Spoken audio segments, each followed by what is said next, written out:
Hello friends, good morning. कैसे हैं आप सब? आज एक सच्ची घटना के साथ आया हूं आप सबके बीच।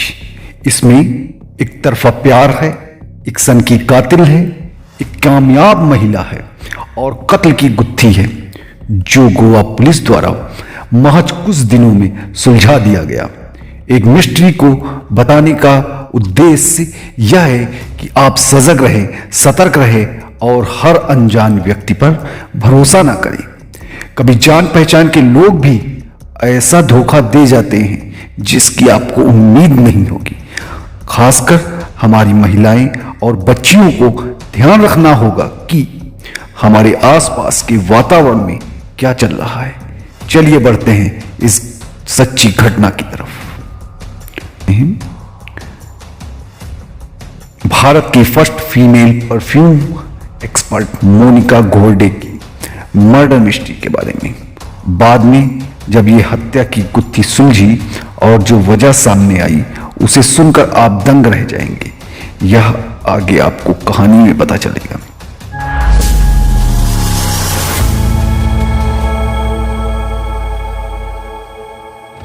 मोनिका गोल्डे मुंबई के एक भूतपूर्व न्यायाधीश की बेटी थी।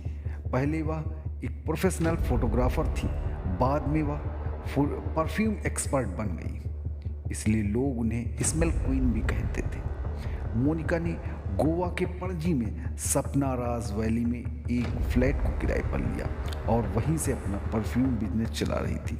वह शादीशुदा थी परंतु पति से 1 साल पहले अलग हो गई थी। अपने इस प्रोफेशन की वजह से वो गोवा की एक मशहूर हस्ती थी। वहाँ उन्होंने अपने कंपनी एमओ लैब की स्थापना की जो लोगों में खुशबू बिखेरती थी। 6 जून 2016 की सुबह रोज़ की तरह उस घर में काम करने वाली नौकरानी घर की साफ सफाई करने के लिए आई और डोर बेल बजाया। कोई उत्तर ना मिलने पर वह बार बार ऐसा करती रही। जब जवाब ना मिला तो उसने दरवाज़ा पीटकर आवाज़ लगाना शुरू किया। जब उत्तर ना मिला तो वो घबराकर मोनिका के भाई के पास मुंबई में कॉल किया। उसके भाई ने मोनिका के मोबाइल पर बार बार कॉल की। जब उत्तर ना मिला तो उसे कुछ गलत की आशंका हुई। उसने मोनिका के निगबर को कॉल किया जिसके पास डुप्लीकेट चाबी थी। वह जब मोनिका के फ्लैट का दरवाज़ा खोलकर अंदर घुसी तो उसकी चीख निकल गई। वहाँ का नज़ारा बहुत डरावना था। मोनिका बेडरूम के बेड पर अचेत पड़ी थी। उसके दोनों हाथ बेड से पीछे बंधे हुए थे। उसके शरीर पर कमर से नीचे कोई कपड़ा नहीं था। उसने तुरंत गोवा पुलिस को इसकी सूचना दी। पुलिस फौरन उसे अस्पताल लेकर गई जहां डॉक्टरों ने उसे मृतक घोषित कर दिया। गोवा पुलिस लाश को पोस्टमार्टम के लिए भेज देती है। अब पुलिस कमरे की छानबीन करती है तो वहाँ कुछ अंडों के छिलके और आइसक्रीम कप के अलावा कुछ न मिला। पुलिस मोनिका की पर्स की तलाशी लेती है। उसमें उन्हें कोई सबूत नहीं मिलता सिवाय कुछ डेबिट कार्ड के बिल के सिवा। पुलिस सीसीटीवी तलाशती है तो वहाँ सपना राज वैली में कोई भी सीसीटीवी कैमरा नहीं था। पुलिस निराश होती है तो वो वहाँ के रहने वाले लोगों से मोनिका के फ्लैट में किसी जान पहचान या अनजान व्यक्ति को आते जाते या किसी ने देखा उसके बारे में पता करती है, लेकिन किसी भी अनजान व्यक्ति या जान पहचान के व्यक्ति को आते मोनिका के फ्लैट में किसी ने नहीं देखा था। जब पुलिस चोरी के एंगल से सोचकर चलती है तो मोनिका के फ्लैट से किसी भी सामान की चोरी नहीं हुई थी। इसी वक्त पोस्टमार्टम रिपोर्ट आती है जिसमें मोनिका की मौत दम घुटने से हुई है दिखाया जाता है और हत्या से पहले उसके साथ रेप कारित किया गया था। गोवा पुलिस को लगा बाहर से कोई इस फ्लैट में आया नहीं, जो भी गया है वो मेन डोर से गया है। इसका मतलब खूनी मृतका की जान पहचान का था, इसलिए उनका शक मोनिका के पति और तमिलनाडु के मशहूर फोटोग्राफर भरत राम मरुथम पर गया। पुलिस उनके तफ्तीश करने के लिए उन्हें बुलाती है। उनसे पता करने पर भी उनके हाथ निराशा लगती है। तभी यह खबर बाहर आई और गोवा में हलचल हुई, क्योंकि मोनिका एक जाना पहचाना चेहरा थी, तो लोगों के बीच बहुत वो चर्चा का विषय बना रहा। इससे गोवा पुलिस पर और दबाव बना। इस मामले में गोवा पुलिस ने भी मुस्तैदी से जांच की, लेकिन यह हत्या बलात्कार की गुत्थी सुलझने का नाम ही नहीं ले रही थी। इस दौरान पुलिस के एक जांच अधिकारी का माथा ठनका और उसे याद आया कि तफ्तीश के दौरान उसे कुछ डेबिट कार्ड के बिल मिले थे, परंतु कोई भी डेबिट कार्ड उसे वहाँ नहीं मिला था। उसने उन बिल का पता लगाने के लिए सपना राज वैली के पास स्थित बैंक में गया, तो वहाँ बैंक से ये जानकारी मिली ये एक एटीएम से यूज किए गए बिल हैं जो सपना राज वैली से 4 किलोमीटर की दूरी पर है, और ये एटीएम मोनिका के नाम पर रजिस्टर्ड है। पुलिस ने उस डेबिट कार्ड की अगले ट्रांजैक्शन के लिए बैंक को ध्यान रखने के लिए बोला, और वह उस एटीएम की तरफ गई जहां से मर्डर की सुबह आखिरी ट्रांजैक्शन हुआ था। वहां पहुंचकर सीसीटीवी चेक करने पर उन्होंने देखा एक व्यक्ति उस एटीएम को यूज कर रहा था, और उन्होंने उसका तस्वीर निकाली। जब वो तस्वीर लेके वो लोग सपना राज वैली पहुँचते हैं, जब पुलिस लोगों से उसकी शिनाख्त करवाती है तो लोग उस तस्वीर को देखकर उसे पहचान जाते हैं। वो तस्वीर वहाँ के पहले सिक्योरिटी गार्ड की थी जो यहाँ पहले नौकरी करता था। उसका नाम राजकुमार था, जिसे चोरी के इल्ज़ाम में नौकरी से निकाल दिया गया था। अब गोवा पुलिस के पास एक नाम और एक तस्वीर थी। जब राजकुमार की कुंडली निकाली जाती है तो पता चलता है राजकुमार की उम्र 21 साल थी और वह भटिंडा का रहने वाला था। अब पुलिस राजकुमार तक पहुंचने का सुराग ढूंढ रही थी। उसके लिए एक ही उपाय था कि मोनिका के डेबिट कार्ड से अगला ट्रांजैक्शन हो और उससे राजकुमार को पकड़ा जा सके। कुछ दिनों के इंतज़ार के बाद उस कार्ड से बेंगलोर के एटीएम से ट्रांजैक्शन हुआ। गोवा पुलिस ने बेंगलोर पुलिस से इस मामले में वार्ता की। बेंगलोर पुलिस तुरंत हरकत में आई। उसने एटीएम के सीसीटीवी फुटेज निकलवाए। उसमें वो व्यक्ति नज़र आया जिसकी तस्वीर गोवा पुलिस ने भेजी थी, वो राजकुमार ही था। उस तस्वीर को लेकर बेंगलोर पुलिस बहुत से होटल लॉज में गई जो उस एटीएम के आसपास थे। एक होटल पे पहुंचने पर उस तस्वीर को देखकर होटल के रिसेप्शन के स्टाफ ने उसे पहचान लिया, परंतु यह बताया कि यह व्यक्ति उनके होटल में तो ठहरा है, परंतु वो किसी काम से बाहर गया था। पुलिस सादी वर्दी में रिसेप्शन पर राजकुमार का इंतज़ार करती रही। जब राजकुमार वापस आता है तो पुलिस उसे दबोच लेती है। उसका नाम पूछे जाने पर वो अपना नाम राजकुमार बताता है। मर्डर के 2 दिन बाद ही महज 8 अक्टूबर 2016 को राजकुमार को बेंगलोर से गिरफ्तार कर लिया जाता है। बेंगलोर पुलिस गोवा पुलिस को सूचित करती है। गोवा पुलिस बेंगलोर में कोर्ट से ट्रांजिट रिमांड लेकर राजकुमार को लेकर गोवा आ जाती है। वहाँ उससे पूछताछ शुरू होती है। जल्द ही राजकुमार अपना गुनाह कबूल लेता है। जब पुलिस इस कृत्य के लिए उससे पूछती है 2016 से शुरू होती है। मोनिका गोल्डे, जिनकी उम्र 39 साल थी, जो परफ्यूम एक्सपर्ट थी, बिजनेस के लिए गोवा में शिफ्ट होती है, जिसके लिए उन्हें रेंटेड फ्लैट चाहिए था। उस सिलसिले में वह पणजी के सपना राज वैली सोसाइटी में 7 जून 2016 को फ्लैट देखने पहुंचती है, जहां उसे सिक्योरिटी गार्ड मिलता है जिसका नाम राजकुमार था। राजकुमार सोसाइटी के सिक्योरिटी ने पहले ही इस बारे में बता दिया था कि एक महिला आएगी जिसे फ्लैट देखना है। राजकुमार मोनिका को फ्लैट दिखाता है जो मोनिका को पसंद आ जाता है, और उस गार्ड को मोनिका वह ये बिना कुछ बताए वहाँ से चली जाती है। 5 दिन यूं ही बीत जाते हैं। एक दिन एक गाड़ी सपना राज वैली के सामने आकर रुकती है, जिसमें से मोनिका उतरती है। वो राजकुमार को बताती है कि वह उस फ्लैट में रहने आई है। राजकुमार मन ही मन बहुत खुश होता है। वह लोगों की मदद से मोनिका का सामान उसके फ्लैट में शिफ्ट कराता है।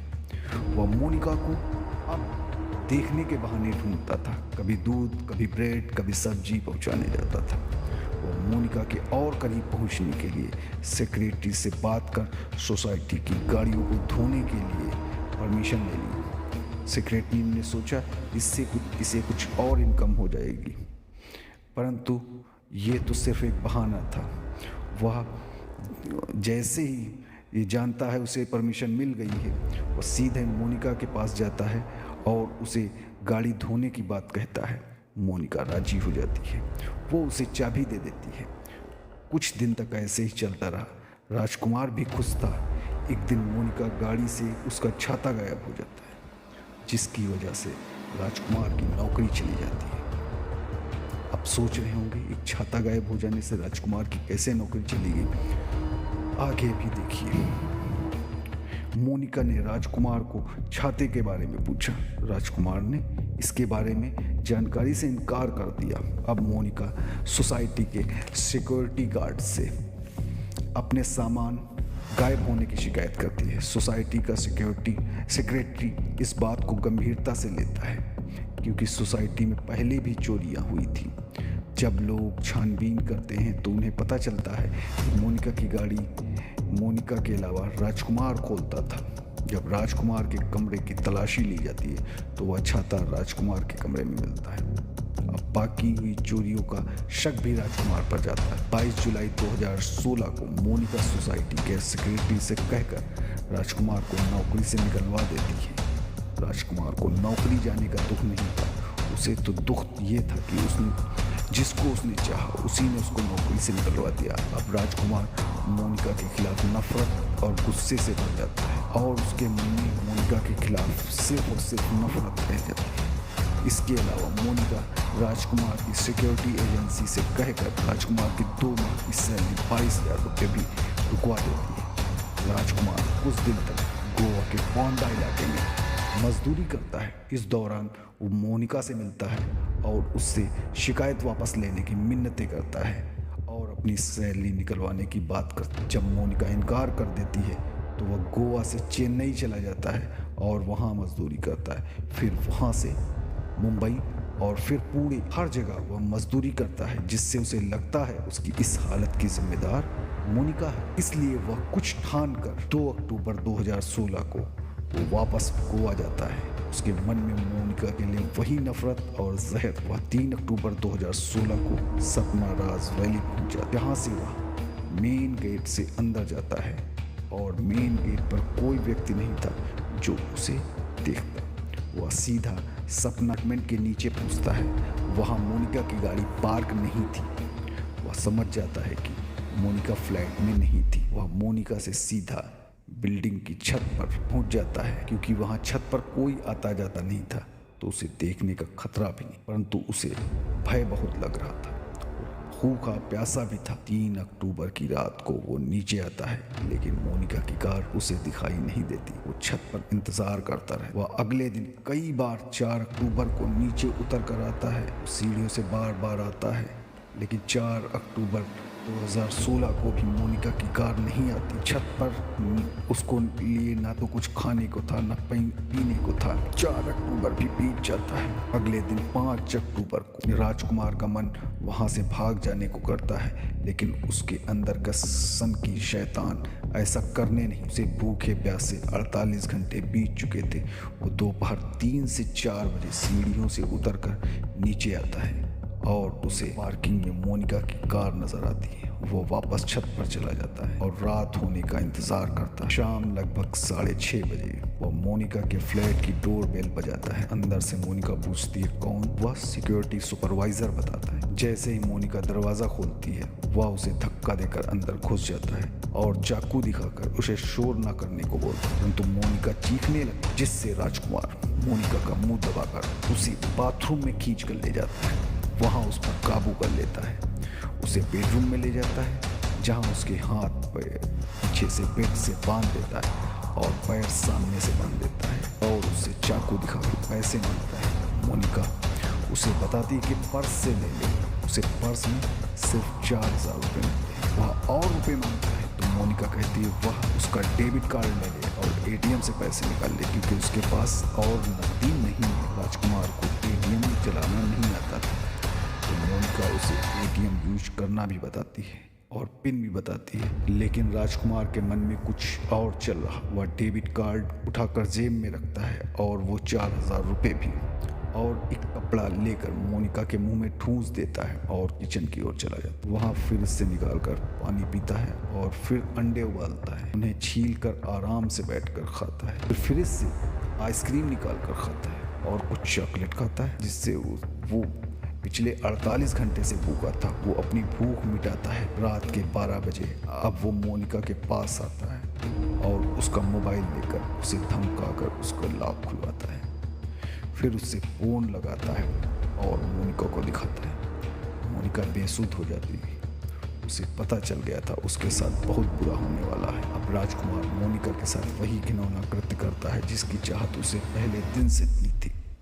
जब उसने पहली बार मोनिका को देखा था, वह 2:30 बजे रात तक यह कृत्य करता रहा। जब उसका मन भर गया तब पहली बार वो घबराया, क्योंकि उसे पता था मोनिका उसकी कंप्लेन कर देगी, वो पकड़ा जाएगा। जिसके पास रखे हुए तकिए से मोनिका का दम उसने घोट दिया। अब वो आराम से बाथरूम में गया और नहाया और 6 अक्टूबर 2016 की सुबह 3:30 पर वो सपना राज वैली में से अंधेरे में चुपचाप निकल जाता है। सुबह 6 बजे वो एटीएम पे गया और वहाँ से बेंगलोर चला गया और एक होटल में रुका, जहाँ से पुलिस ने उसे पकड़ा। उसकी इस हत्या और रेप की दर्दनाक कहानी सुनकर पुलिस भी हैरान थी। कैसे कोई एक व्यक्ति छाते के लिए इतना बड़ा कांड कर सकता है। एक तरफा चाहत कोई कैसे एक इतने मशहूर हस्ती को मिटा सकता है। गोवा पुलिस उसके खिलाफ सारे सबूत इकट्ठा करती है और आईपीसी की धारा 302, 376, 392 हत्या, रेप, डकैती की धारा लगाकर 6 जनवरी 2017 को कोर्ट में 228 पेज की चार्जशीट दाखिल करती है। एक तरफा चाहत और नफरत ने एक कामयाब परफ्यूम एक्सपर्ट जो लोगों की ज़िंदगी में खुशबुएं सरोबार करती थी, उसकी जान ले ली। आप लोग सतर्क रहिए, सजग रहिए और अपने आसपास घटने वाली घटनाओं पर नज़र रखिए। इस कहानी के माध्यम से सिर्फ हम अपने समाज की माँ, बहन, बेटियों को सजग करने का प्रयास कर रहे हैं। मिलते हैं अगली कहानी में, तब तक के लिए धन्यवाद। हमारे चैनल को सब्सक्राइब कर दीजिए और बेल आइकन भी दबा दीजिए।